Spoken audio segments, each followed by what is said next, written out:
Shalom, damai di hati. Saat ini kita jumpa lagi dalam program Jemaat Gemim Betania Teling Tingkulu, Kusapa, kunjungan, sharing, dan pengembalaan. Atas nama Badan Pekerja Majelis Jemaat Gemim Betania Teling Tingkulu, menyampaikan selamat datang bagi kita semua. Kita awali acara Kusapa ini dengan doa yang akan dibawakan oleh Ibu Penatua Daisy Ngantung Rantung SH. Kepada Ibu disilakan. Bapak Ibu saudara-saudara yang diberkati oleh Tuhan kita Yesus Kristus, kita akan buka acara Kusapa di saat ini dalam doa. Mari berdoa. Pujian syukur kami naikkan kepadamu ya Allah kami yang hidup, Bapa kekal di dalam kerajaan sorga.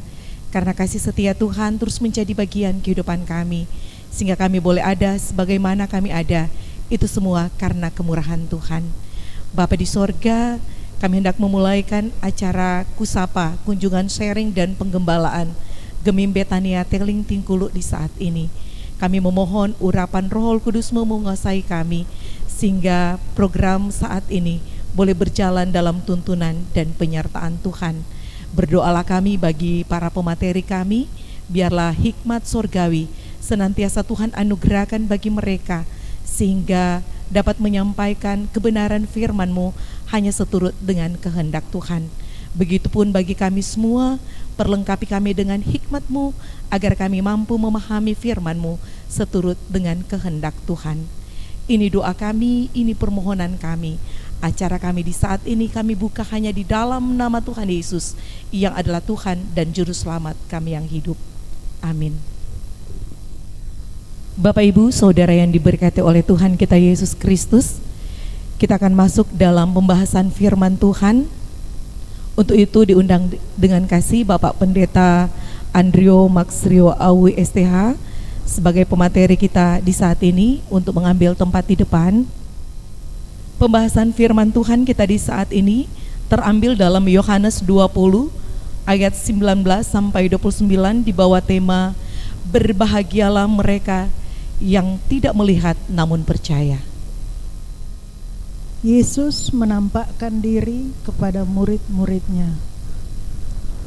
Ketika hari sudah malam, pada hari pertama minggu itu berkumpullah murid-murid Yesus di suatu tempat dengan pintu-pintu yang terkunci karena mereka takut kepada orang-orang Yahudi.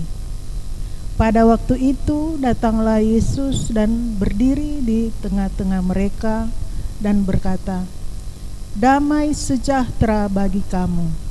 Dan sesudah berkata demikian, Ia menunjukkan tangannya dan lambungnya kepada mereka.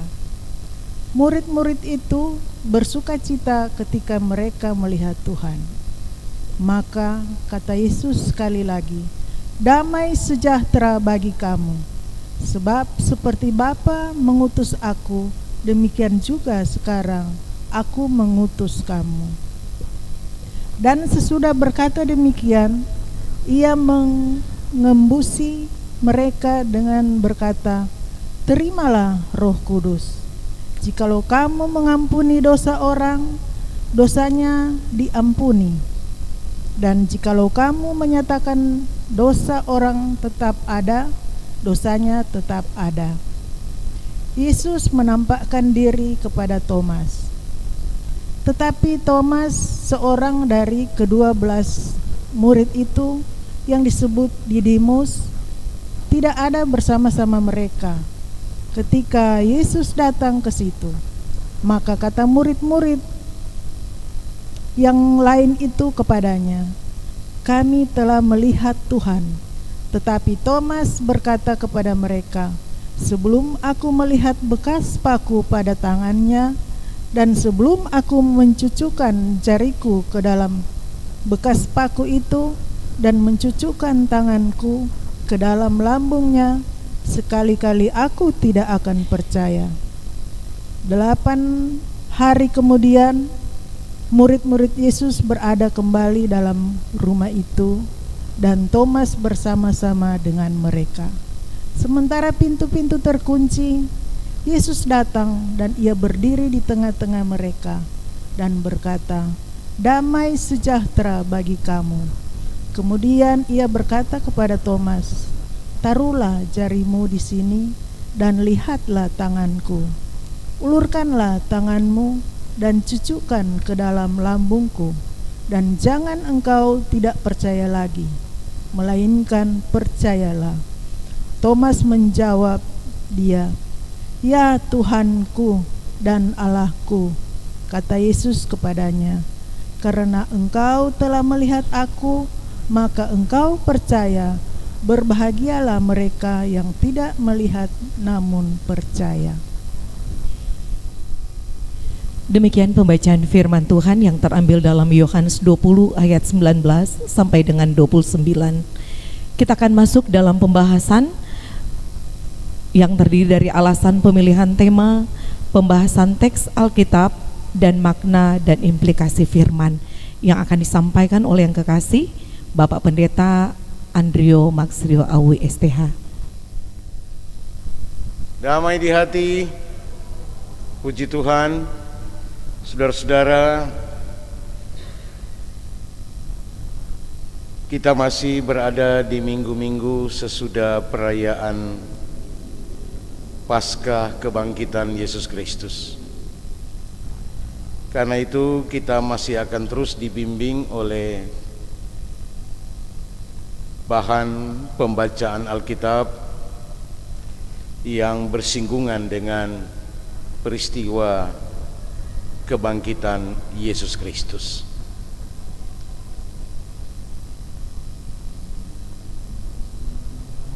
Yohanes pasal 20 ayat yang ke-19 sampai 29 ini dapat kita bagi dalam dua perikop yang berbicara tentang penampakan Yesus kepada murid-muridnya dan penampakan Yesus kepada murid-murid dan secara khusus kepada Thomas. Tema kita minggu ini diambil dari ayat yang ke-29, yaitu perkataan ataupun pernyataan Yesus ketika dia menegur Thomas sebagai salah seorang murid yang belum percaya itu. Yesus menyimpulkan, berbahagialah mereka yang tidak melihat namun percaya. Saudara-saudara, mengapa dengan tema ini? Saya kira tema ini di dalam rangka mencermati keadaan-keadaan di sekitar kita yang masih memperlihatkan banyak orang memiliki ragu-ragu atau masih bersikap kurang percaya terhadap kuasa kebangkitan Kristus. Bahkan masih banyak orang Kristen yang menganggap seperti atau memiliki iman seperti Thomas. Sebelum melihat, aku belum percaya.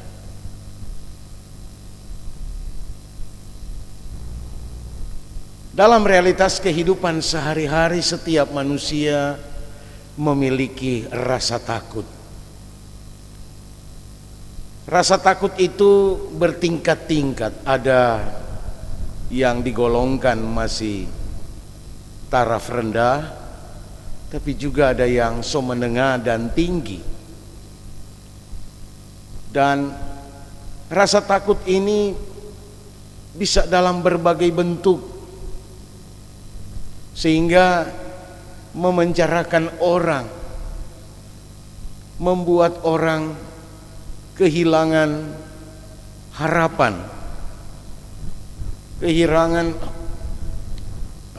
solusi, jalan keluar terhadap permasalahan yang sedang dihadapi. Karena itu, rasa takut jika dibiarkan akan menguasai kehidupan manusia, sehingga membuat seseorang itu menjadi tidak berdaya. Ada takut gagal, takut menderita, takut sakit, takut menyampaikan sebuah kebenaran, takut terhadap berbagai bentuk ancaman, dan lain sebagainya.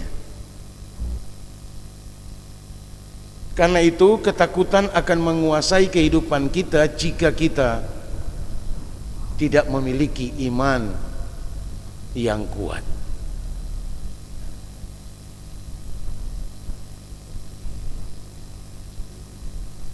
Saya kira inilah latar belakang alasan mengapa dipilih tema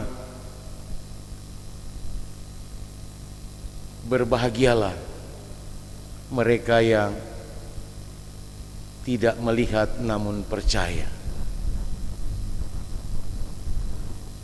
Orang-orang yang dikuasai oleh rasa takut itu selalu mengharapkan ada bukti yang nyata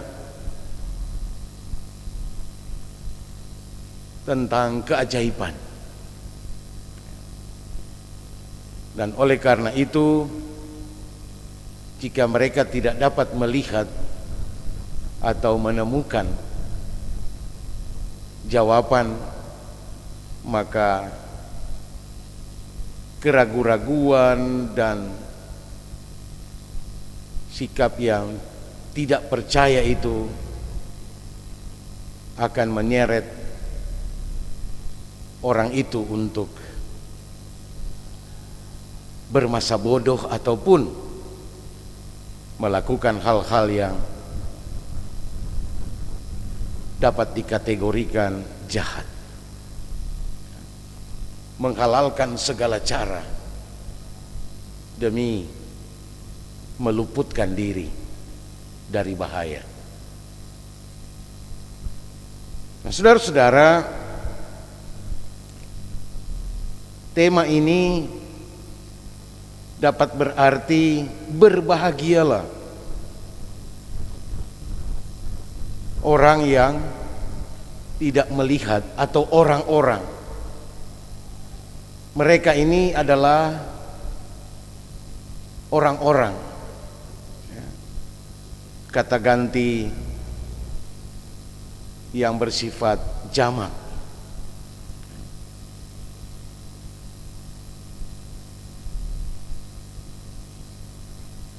Berbahagia itu dapat juga berarti beruntung. Beruntunglah orang-orang yang tidak melihat, tidak menuntut bukti, namun percaya. Tidak melihat di sini bukan berarti orang buta. Malah orang-orang yang punya penglihatan.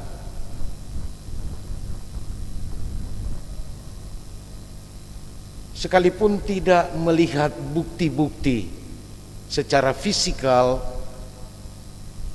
secara material, tetapi percaya. Nah, itulah yang disebut iman. Karena itu dalam kitab Ibrani dirumuskanlah, Ibrani 11 ayat 1, iman itu adalah dasar dari segala sesuatu yang kita harapkan, dan bukti dari segala yang tidak kita lihat.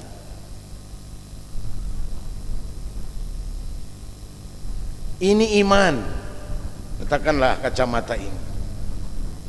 Ya. Dia sudah merupakan fondasi bagi kita, dasar untuk segala sesuatu yang kita harapkan. Jadi kalau kita mengharapkan sesuatu tidak punya dasar, maka harapan itu akan mudah runtuh. Dasar itu artinya fondasi. Seperti membangun rumah tanpa fondasi, dia gampang roboh. Demikian juga ketika kita mau berharap tapi tidak punya dasar, maka harapan itu akan menjadi sia-sia. Jadi iman itu adalah dasar dari segala yang kita harapkan. Kita mau mengharapkan jadi kaya, kita mau jadi orang terkenal, kita mau sukses, kita mau jadi apapun, kalau kita tidak punya dasar, mungkin bisa tercapai tapi tidak lama kemudian robohlah itu karena tidak punya dasar. Dan sebagai kelengkapan itu dia katakan iman itu adalah bukti dari yang tidak kita lihat. Jadi inilah bukti, itu iman itu tuh bukti dari sesuatu yang kita tidak lihat.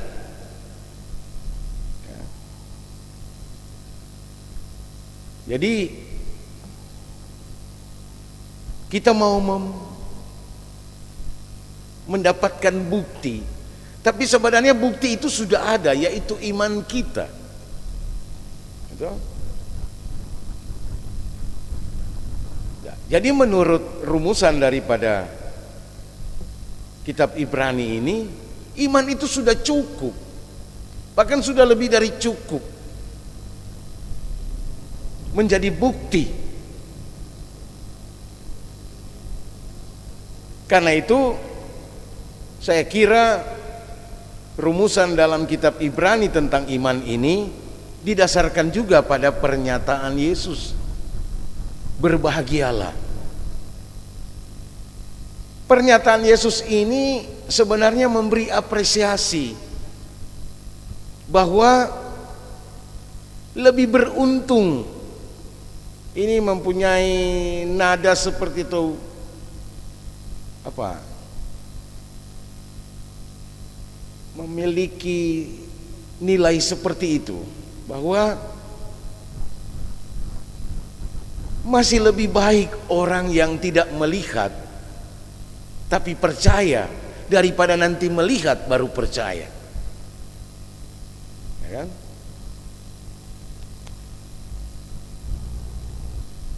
Jadi alangkah baiknya dan sungguhlah berbahagia orang yang tidak melihat namun percaya. Orang yang melihat baru percaya, dia sesungguhnya tidak berbahagia. Kalau kita balikkan pernyataan itu, atau paling tidak dia kurang bahagia.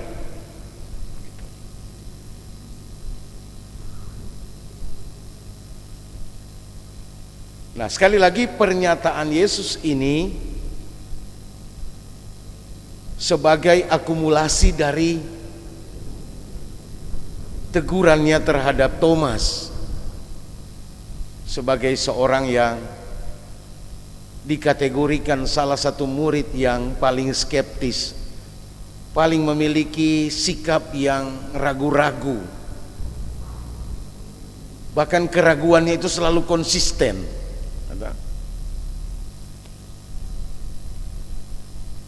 Artinya Thomas ini memiliki prinsip. Saya kira itulah tentang tema ini. Karena itu mari sekarang kita melihat bagian teks yang menjadi pokok pemberitaan kita.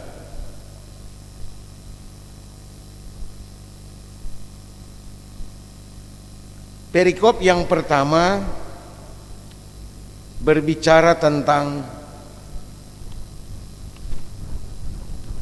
Yesus menampakkan diri atau memperlihatkan dirinya kepada murid-muridnya.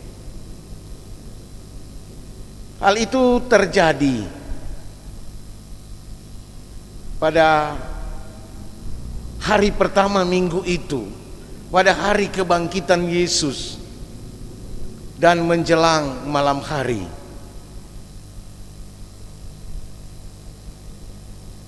Mengapa saya katakan menjelang malam hari? Karena masih terhitung hari pertama minggu itu. Artinya sebelum jam 6 sore atau sebelum jam 6 malam. Sebab sesudah jam 6 maka itu sudah merupakan hari yang kedua. Karena perhitungan hari bagi orang Yahudi atau di zaman itu, hari pertama itu dimulai dari jam 6 sore sampai jam 6 sore besok. Jadi mulai jam 6 tadi sampai jam 6 sore besok. Jadi ketika Yesus dikuburkan itu sebelum jam 6, sebelum buka Sabat. Buka Sabat itu di hari Jumat jam 6. Nah, sepanjang Sabat itu jam 6 sore sampai jam 6 hari Sabtu atau hari ke-7. Nah, hari pertama itu dimulai jam 6 hari Sabtu sampai jam 6 hari Minggu, hari pertama.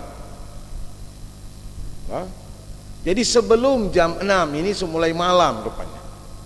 Berkumpullah murid-murid itu. Dan digambarkanlah mereka saat itu sebetulnya masih diwarnai rasa takut yang mencekam. Karena itu tempat di mana mereka berkumpul, pintu-pintu dikunci rapat-rapat. Dalam keadaan pintu yang terkunci atau tertutup dengan rapat itu, tiba-tiba datanglah Yesus di tengah-tengah murid-murid yang sedang berkumpul saat itu. Di satu tempat artinya di satu rumah atau di satu ruangan. Dan Yesus menyapa mereka, damai sejahtera bagi kamu. Satu sapaan, tetapi juga satu seruan yang mengandung makna harapan dari seorang yang menyampaikan salam itu, semoga kamu dalam keadaan baik-baik saja. Itu maknanya. Jadi berisi harapan ataupun doa di dalamnya ketika salam itu disampaikan. Damai sejahtera bagi kamu. Dan saat itu Yesus langsung memperlihatkan bagian tangannya, tetapi juga bagian lambungnya, dikatakan di situ. Bagian tangan yang merupakan tanda bekas luka dia dipaku di kayu salib. Tetapi juga mengingatkan kita bahwa kesaksian Injil Yohanes mengatakan bahwa waktu disalibkan Yesus juga lambungnya ditikam, sehingga dia memperlihatkan juga bagian organ lambung di bagian tubuh tertentu sebagai bekas luka. Hal itu sebenarnya untuk membuktikan bahwa dialah Yesus yang bangkit, yang semulanya sudah diberitakan oleh Maria Magdalena. Maria Magdalena menjumpai murid-murid itu pada pembacaan kita sebelumnya dan mengatakan, aku telah melihat Tuhan. Tetapi Ini juga yang memperlihatkan kesan seolah-olah murid-murid itu juga tidak jauh berbeda imannya seperti Thomas, yang masih ragu-ragu, belum memperlihatkan ada reaksi positif ketika mendengarkan berita Yesus bangkit. Dengan perkataan Maria, "Aku telah melihat Tuhan." Mereka masih dalam suasana berkumpul, tapi juga masih dikuasai rasa takut. Nanti ketika Yesus memberi salam dan menunjukkan bahwa itulah Dia, barulah mereka terlihat ada sukacita, ya, ada perubahan suasana ketika Yesus mengatakan salam dan menunjukkan tanda-tanda daripada bekas Ia tersalib dan ditikam itu. Nah, saudara-saudara, di tengah-tengah sukacita itu, Yesus kembali menyampaikan salam untuk kembali membuat supaya konsentrasi mereka beralih. Karena Yesus hendak melakukan sesuatu yang tidak biasa.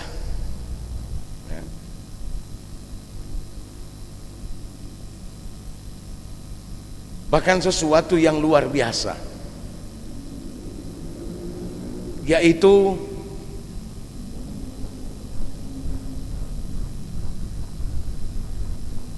mengembusi mereka dengan kuasa Roh Kudus.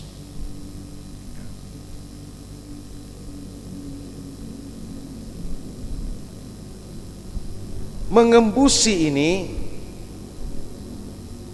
merupakan kata yang sama yang terdapat dalam kitab Kejadian pasal 2 ayat 7. Ketika Allah menciptakan manusia, di dalam kitab-kitab Perjanjian Baru, hanya di dalam kitab Yohanes inilah menggunakan kata mengembusi. Kata mengembusi itu meniupkan nafas hidup. Dapat diartikan memberikan nafas hidup atau meniupkan nafas ke hidung murid-muridnya.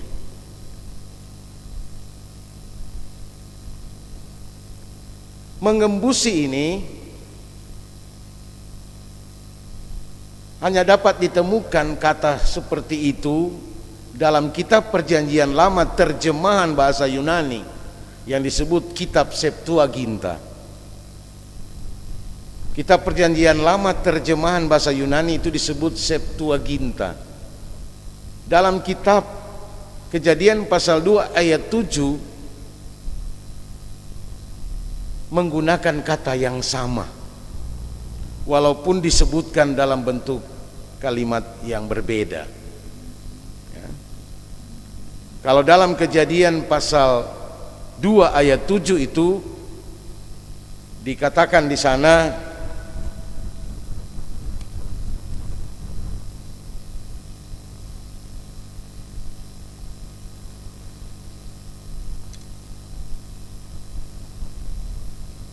mari kita buka sama-sama. Sebab itulah padanan kata yang diterjemahkan dari kata yang sama. Ketika itulah Tuhan Allah membentuk manusia itu dari debu tanah dan menghembuskan nafas hidup ke dalam hidungnya. Jadi mengembusi murid-murid Yesus itu juga dapat diartikan menggembuskan nafas hidup ke dalam hidung murid-muridnya.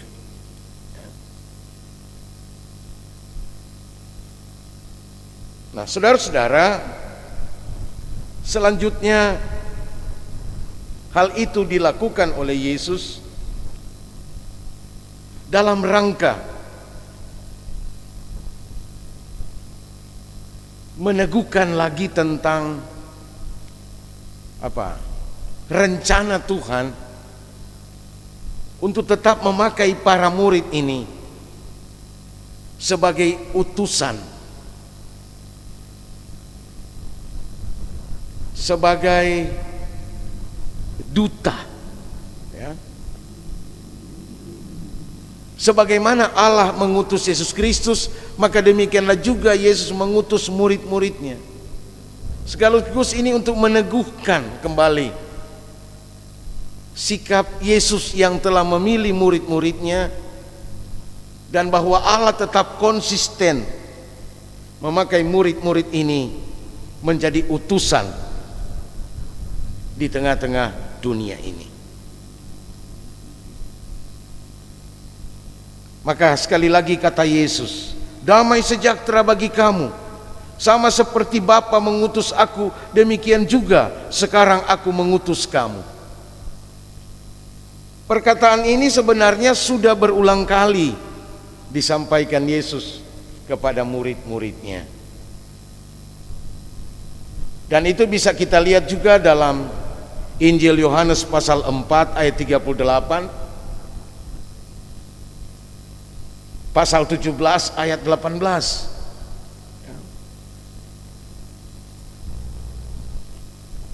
Artinya terjadi lagi pengulangan tentang pengutusan. Itu.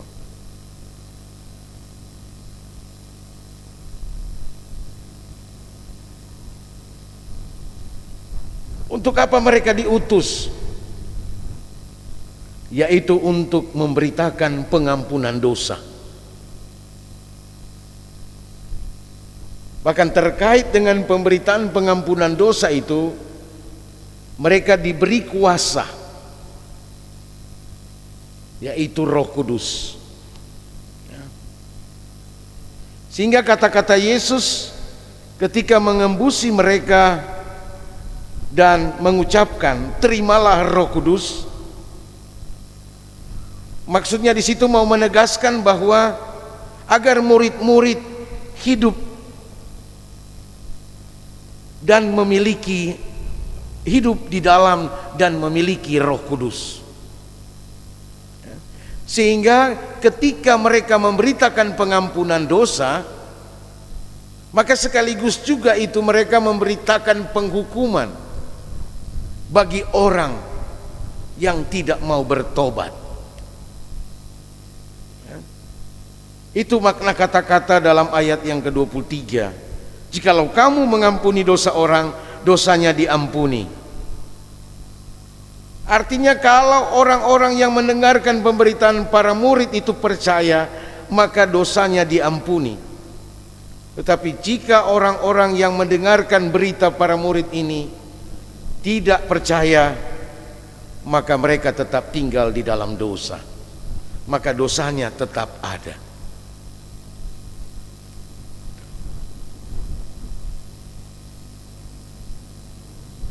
Itu bagian pertama dari perikop pembacaan kita ketika Yesus menampakkan dirinya kepada murid-muridnya.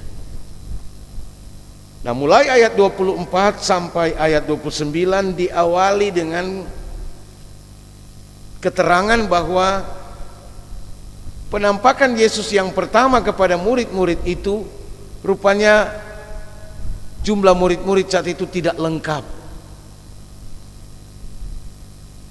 Artinya Thomas tidak bersama-sama dengan mereka pada hari pertama minggu itu.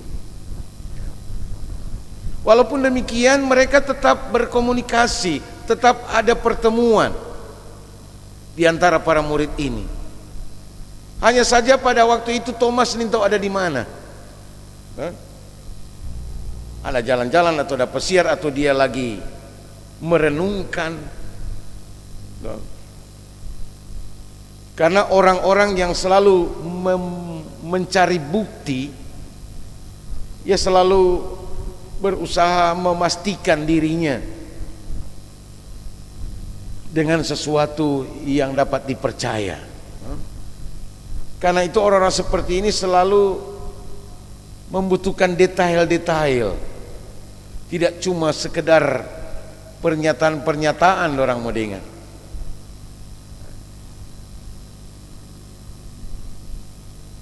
Dan mungkin dia sementara cari bukti, no? Sehingga dia tidak bersama-sama dengan murid-murid yang lain pada waktu itu. Tapi pada hari ke-8, sesudah kebangkitan Yesus, terhitung mulai hari Minggu itu adalah hari pertama, ya. Maka hari kedua adalah hari Senin, hari ketiga hari Rabu, hari ketiga hari Selasa, hari keempat itu hari Rabu, hari kelima itu hari Kamis, hari keenam itu hari Jumat, hari ketujuh itu hari Sabtu, hari ke-8 hari Minggu ulang. Gitu.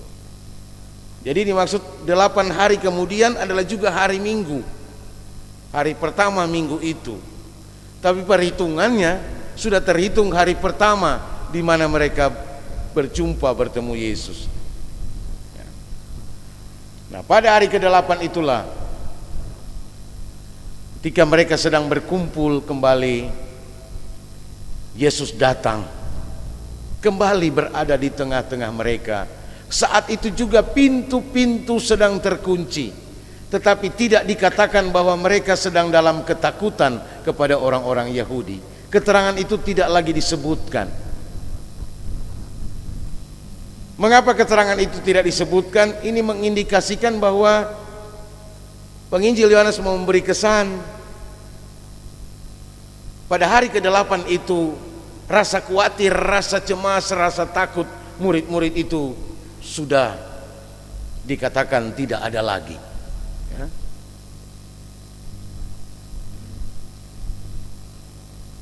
Namun demikian, ketika ada keterangan sejak pertemuan pertama, perjumpaan ataupun penampakan yang pertama bahwa pintu itu dikunci rapat-rapat, sebenarnya mau mengesankan juga bahwa Yesus yang bangkit dari antara orang mati ini tidak dapat lagi dibatasi oleh ruang dan waktu. Karena itu sesungguhnya kehadiran Yesus ketika semua pintu terkunci mau memperlihatkan satu keajaiban. Tetapi juga sebetulnya keajaiban terjadi karena Yesus benar-benar memiliki kuasa. Bahkan batu kubur pun terguling. Dan pintu-pintu apapun tidak akan dapat menutupi jalan bagi Yesus untuk mau berada dengan orang-orang yang Ia kasihi.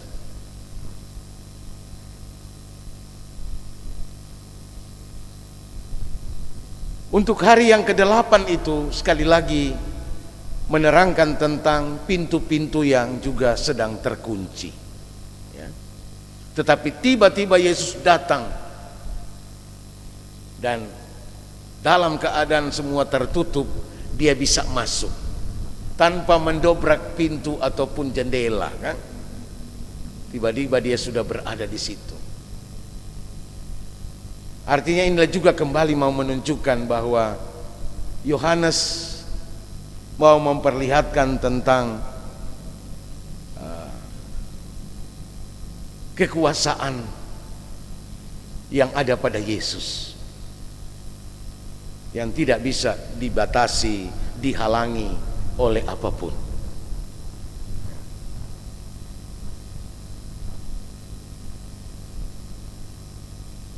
Nah, saudara-saudara, walaupun Thomas sudah mendapatkan penjelasan dari teman-temannya yang 9 orang itu, 9-1 ini kan, 10-1, dorang kan tinggal 11. Tetapi Thomas tidak cukup diyakinkan oleh teman-temannya itu. Sehingga dia menyampaikan lagi, sebelum aku melihat bekas paku pada tangannya, dan sebelum aku mencucukkan jariku ke dalam bekas paku itu, dan mencucukkan tanganku ke dalam lambungnya, sekali-kali aku tidak akan percaya. Itulah sikap Thomas. Cara berimannya selalu menuntut bukti.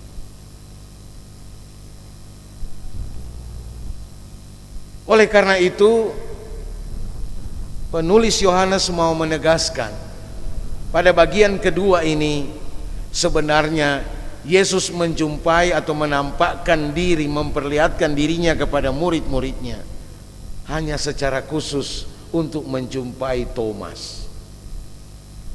Dalam perikop pasal ayat 24 sampai 29 ini, 5 kali nama Thomas disebut, atau sampai 6 kali. Perikop yang singkat tapi menyebutkan nama Thomas sebanyak 5 atau 6 kali, termasuk Didimus.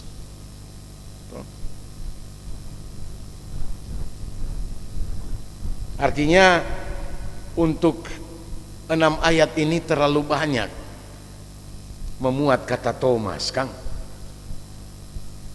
Jadi memang Thomas mendapat tempat yang istimewa. Dan ini juga yang mau diperlihatkan penginjil Yohanes, bahwa Tuhan itu peduli dan mengerti keberadaan Thomas. Dan karena itu Tuhan punya cara untuk memperlihatkan ataupun memuaskan hasrat seorang Thomas.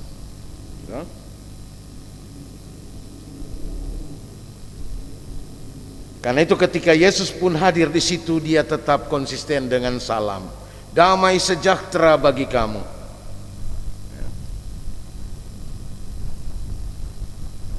Dan secara khusus dia berkata kepada Thomas, taruhlah jarimu di sini dan lihatlah tanganku, ulurkanlah tanganmu dan cucukkan ke dalam lambungku, dan jangan engkau tidak percaya lagi, melainkan percayalah.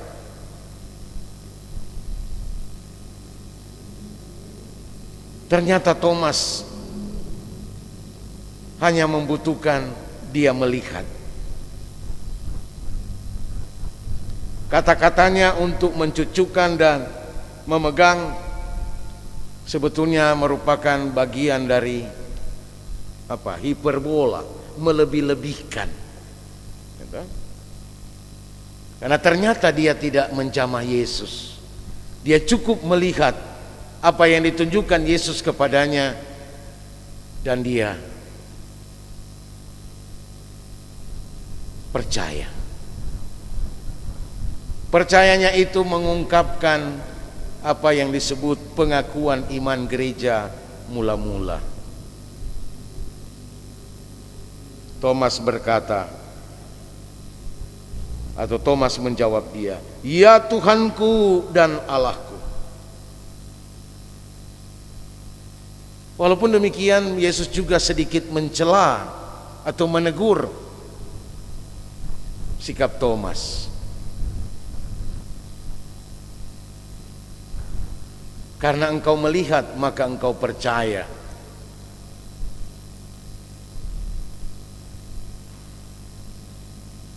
Dari teguran terhadap sikap Thomas inilah Yesus menghendaki supaya setiap orang bisa percaya sekalipun tidak melihat. Malah diberi apresiasi.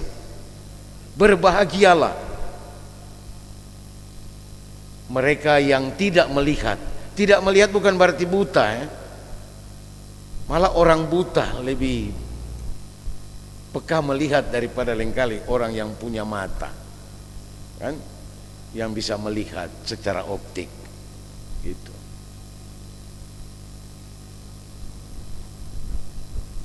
Artinya yang lebih berharga di mata Tuhan itu adalah mereka yang percaya, tapi tidak menuntut bukti-bukti secara fisik, secara materi, ya kan? Dan itulah iman yang disimpulkan atau dirumuskan dengan indah oleh kitab Ibrani pasal 11 ayat 1. Iman adalah dasar dari segala sesuatu yang kita harapkan dan bukti dari segala sesuatu yang tidak kita lihat.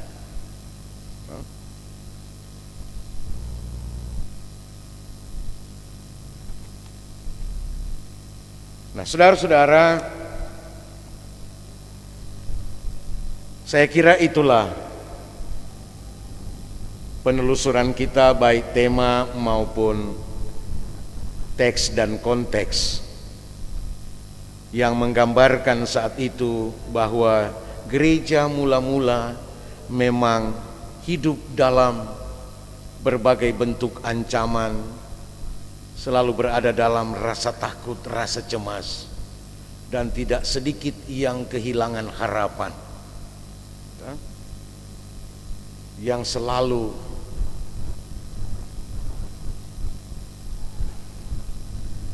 didorong untuk bertanya, apakah Tuhan itu ada? Di mana Tuhan di saat kami sedang menderita saat ini? Apakah Tuhan membiarkan kita? Itulah situasi hidup yang menjadi alamat kitab Injil Yohanes ini. Dan situasi hidup itu masih ada sampai sekarang ini.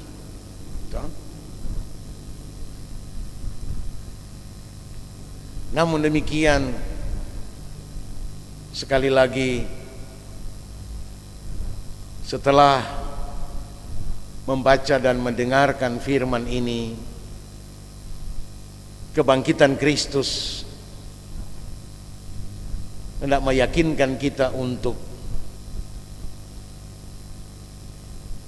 tetap percaya bahwa Tuhan itu ada, Dia hidup dan berkuasa, dan kuasanya tak dapat dihalangi oleh apapun, bahkan oleh siapapun.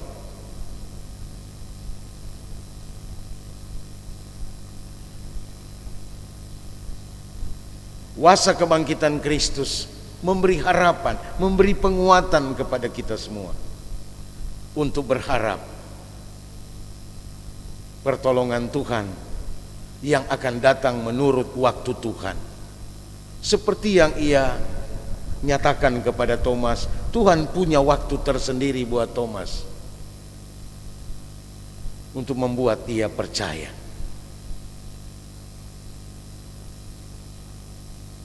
Tapi jangan kita bertumbuh iman seperti Thomas. Kita harus percaya, maka kita akan melihat. Bukan nanti melihat baru percaya.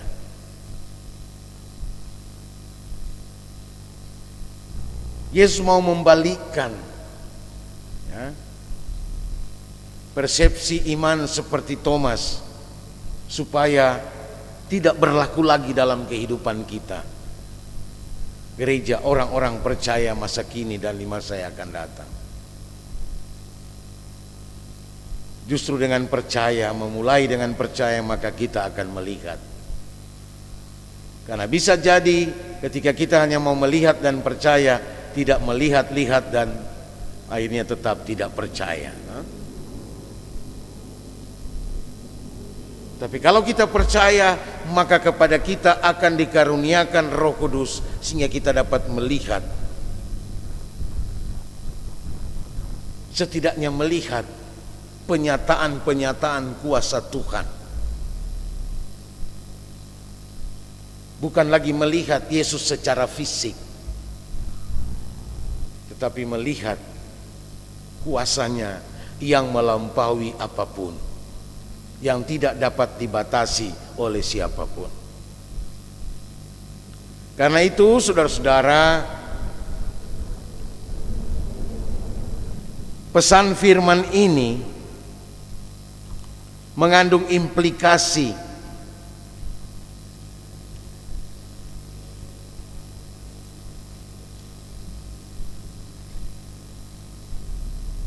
bahwa kebangkitan Kristus itu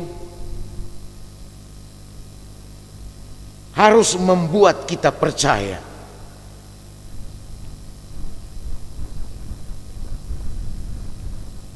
bahwa Ia adalah Tuhan dan Allah, seperti apa yang diucapkan oleh Thomas. Tuhan dan Allah yang tidak dapat dibatasi oleh ruang dan waktu.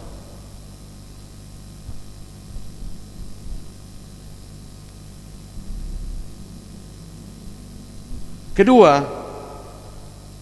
kebangkitan Kristus membuat kita harus memberitakan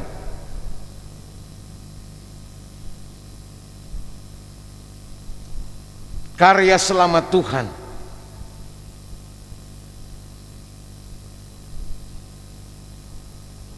bahwa mereka yang percaya akan diselamatkan, sedangkan mereka yang tidak percaya akan dihukum.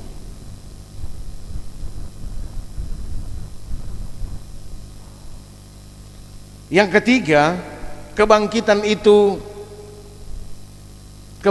Kristus itu harus membuat kita memiliki sukacita dan damai sejahtera. Sukacita itu adalah sikap kita terhadap segala keadaan, baik suka maupun duka, baik susah maupun senang. Sukacita itu tidak sama dengan senang. Sukacita itu tidak sama dengan gembira. Tapi lebih dari senang, lebih dari gembira. Betul? Karena itu adalah menyangkut suasana hati yang mampu menerima segala keadaan. Dalam keadaan susah, dia tidak mudah layu. Dalam keadaan kering, artinya dia tidak mudah layu, kan? Dalam keadaan basah, dalam keadaan hujan, ia juga tidak takabur, kan? Seperti itulah kehidupan yang bersukacita, tetapi juga berusaha menghadirkan damai sejahtera sebagaimana salam Yesus, supaya kita tetap tenang dalam keadaan yang tidak terguncang, tidak tergoyahkan, tidak merasa tertekan oleh keadaan-keadaan yang menyusahkan.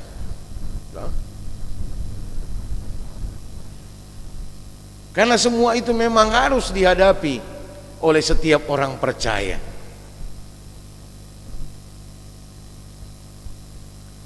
Karena itu Yesus ketika menggembuskan Roh Kudus, artinya dia menggembuskan nafas, satu tenaga yang baru bagi murid-muridnya. Demikian juga kebangkitan Kristus harusnya memberi nafas yang segar, semangat yang baru, atau cara bernafas yang baru bagi kita. Jangan lagi nafas kita terengah-engah karena terpusat pada masalah-masalah seperti Maria. Maria Magdalena itu, Pak. Dia menangis luar biasa, terisak-isak. Jadi ketika Yesus memberikan Roh Kudus, itu tanda bahwa kebangkitan Kristus itu telah memberikan kepada kita gereja ini semangat yang baru. Karena itu kita tidak perlu takut lagi. Jangan lagi kita dikuasai oleh rasa takut, seperti diintai-intai oleh kecemasan, kekhawatiran dan lain sebagainya. Ya. Semua kita pasti punya, tapi jangan dia dibiarkan menjadi lebih kuat, betul? Menjadi lebih dominan. Karena kalau orang sonyak ada rasa takut lei, jelaka itu DP nama. Kan?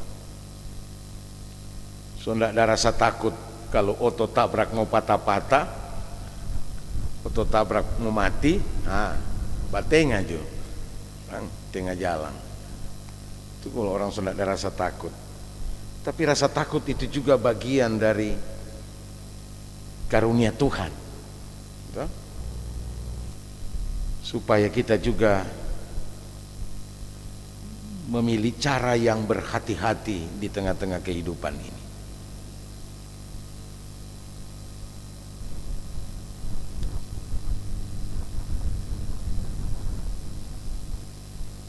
Terakhir, memiliki sukacita dan damai sejahtera itu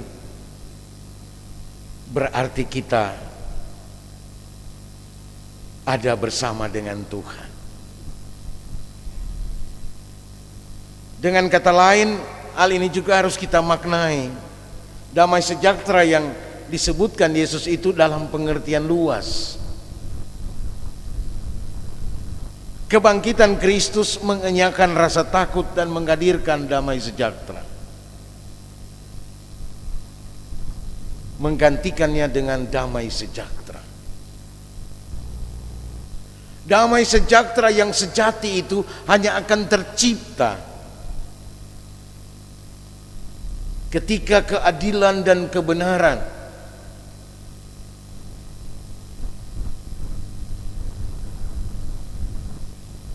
diberlakukan dalam kehidupan umat manusia. Ketika keadilan dan kebenaran ditegakkan, maka setiap orang akan merasa damai, akan merasa nyaman dan aman.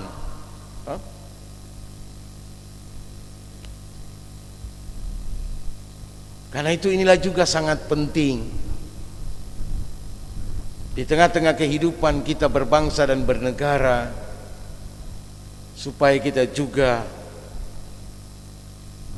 gereja yang hadir di tengah-tengah bangsa dan negara ini memperjuangkan dalam rangka menegakkan keadilan dan kebenaran, supaya setiap warga bangsa dan negara ini menikmati kehidupan yang sejahtera.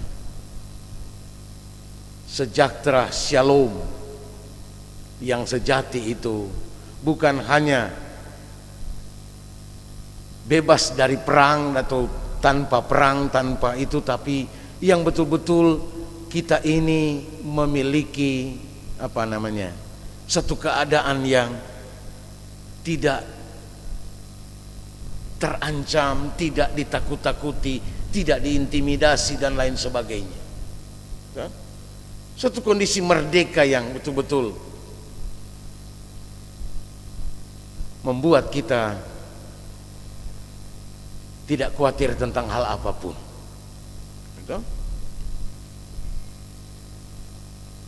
Jadi kita perlu mendorong pemimpin-pemimpin kita, pemerintah kita, termasuk saudara-saudara kita yang percaya dengan kebangkitan Kristus. Di sanalah kesempatan kita memberitakan bahwa Yesus benar-benar bangkit dan menyentuh orang-orang yang sedang terancam gelisah dalam rasa takut. Ketika mereka merasa aman, merasa damai, merasa sejahtera, kita sudah memberitakan Yesus itu bangkit. Soal orang mau percaya Yesus itu nanti urusan Tuhan.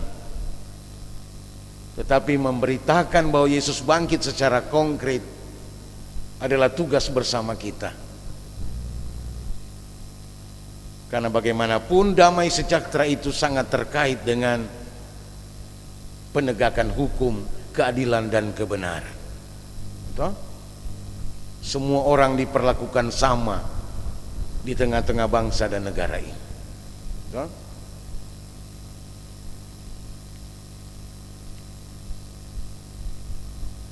Itulah juga yang diperlihatkan Yesus. Walaupun Thomas tidak ada bersama-sama dengan muridnya, Tuhan mencari waktu dan kesempatan yang terbaik khusus untuk Thomas, kan? Dia tidak dibedakan dengan murid-murid yang lain. Saya kira itulah implikasi daripada pemberitaan firman Tuhan dengan tema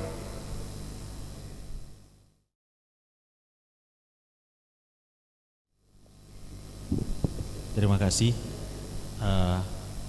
Saya ingin bertanya tentang Yohanes pasal 20 ayat 23 yang berkata begini, jikalau kamu mengampuni dosa orang, dosanya diampuni, dan jikalau kamu menyatakan dosa orang itu tetap ada, dosanya tetap ada. Nah, apakah ini maknanya berarti keselamatan seseorang itu juga bergantung kepada kita pribadi? Karena kalau berdasarkan ayat ini secara hurufiah, bisa kita katakan bahwa orang itu akan tetap berdosa jika kita tidak mengampuni dosanya. Saya kira itu pertanyaannya, Pak Pendeta. Terima kasih. Ini memang terkait dengan tindakan Yesus yang mengutus murid-muridnya, termasuk mengutus setiap orang-orang percaya. Terkait dengan itu, Dia telah memberikan kuasa, yaitu Roh Kudus. Dengan menghembuskan Roh Kudus itu, artinya Kristus memberikan semangat baru, memberikan kekuatan baru. Tetapi juga itu sebetulnya hanya mau mengulang, ya, mau menegaskan kembali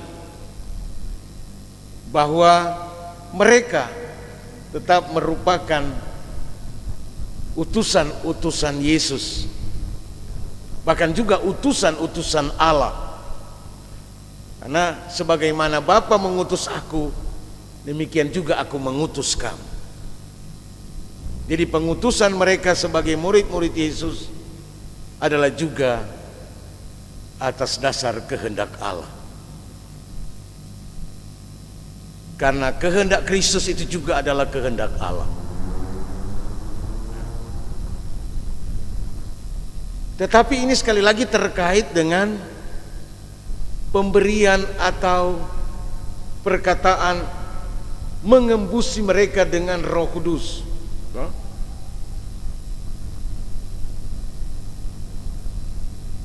Roh Kudus itu adalah Roh Allah.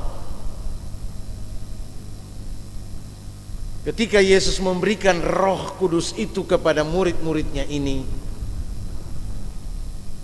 sebenarnya yang Dia katakan adalah terimalah. Artinya hiduplah di dalam dan menurut Roh Kudus. Hiduplah di dalam dan menurut Roh Allah, menurut dan di dalam kehendak Allah. Karena itu keputusan untuk mengatakan bahwa orang ini dosanya sudah diampuni dan yang ini belum atau tidak diampuni, itu juga adalah keputusan Roh Kudus, bukan keputusan kita semata. Karena itu orang-orang yang mampu mengambil keputusan itu hanya mereka yang betul-betul memiliki kuasa Roh Kudus. Kuasa itu memang diberikan oleh Tuhan. Karena itu kita tidak boleh sembarangan dengan keputusan-keputusan seperti itu. Tetapi paling tidak itu akan menjadi nyata ketika implementasinya kita memberitakan firman Tuhan, memberitakan kebangkitan Kristus, bahwa Tuhan ada, tetapi orang itu tidak percaya, maka itulah yang boleh kita katakan sebagai sebagai kuasa yang kita miliki untuk mengatakan bahwa orang itu masih hidup di dalam dosa. Ya. Bahwa dosanya tetap tinggal tetap. Artinya melalui pemberitaan tentang kebangkitan Kristus, orang yang percaya dia sudah diampuni dosa-dosanya. Bagi yang tidak percaya, ia masih hidup dalam dosa. Ya. Karena orang yang percaya akan kebangkitan Yesus, dia juga memiliki tanggung jawab untuk memberitakan kebangkitan itu,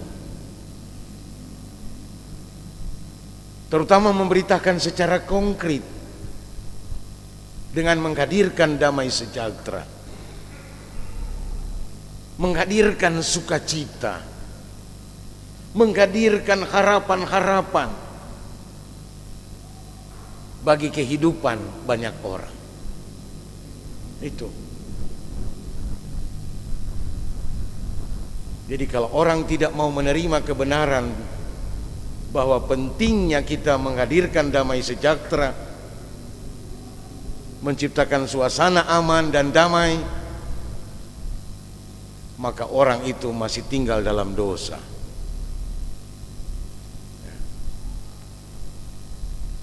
Jadi memang ini semacam kita diberi kuasa untuk memutuskan, untuk menghakimi.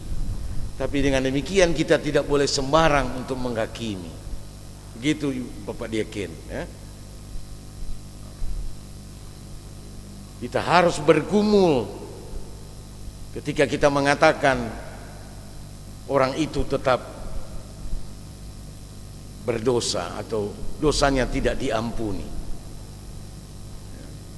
karena dia tidak hidup dalam percaya bahwa Tuhan Yesus hidup, bahwa Tuhan Yesus ada, Tuhan Yesus bangkit. Dan kita hanya bisa menciptakan damai sejahtera, menghadirkan sukacita dalam kehidupan ini kalau kita bekerja dan percaya kepada kuasa Roh Kudus. Tapi kalau orang mengandalkan orang pe kekuatan,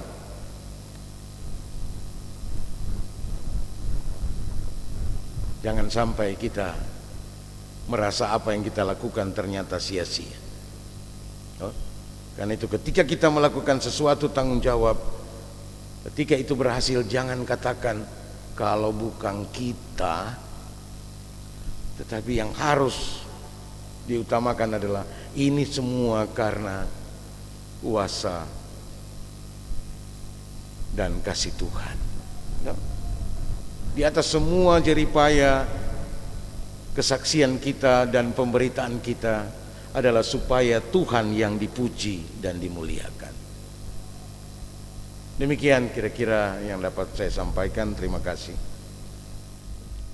Demikianlah pembahasan firman Tuhan kita dalam Yohanes 20 ayat 19 sampai 29. Saya percaya kita semua diberkati dan kiranya kita diperlengkapi terus untuk menjadi alat berkat dimanapun kita pergi dan berada. Diucapkan banyak terima kasih kepada Bapak Pendeta Andrio Maxrio Awi STH yang telah memberi materi di saat ini. Tuhan Yesus memberkati.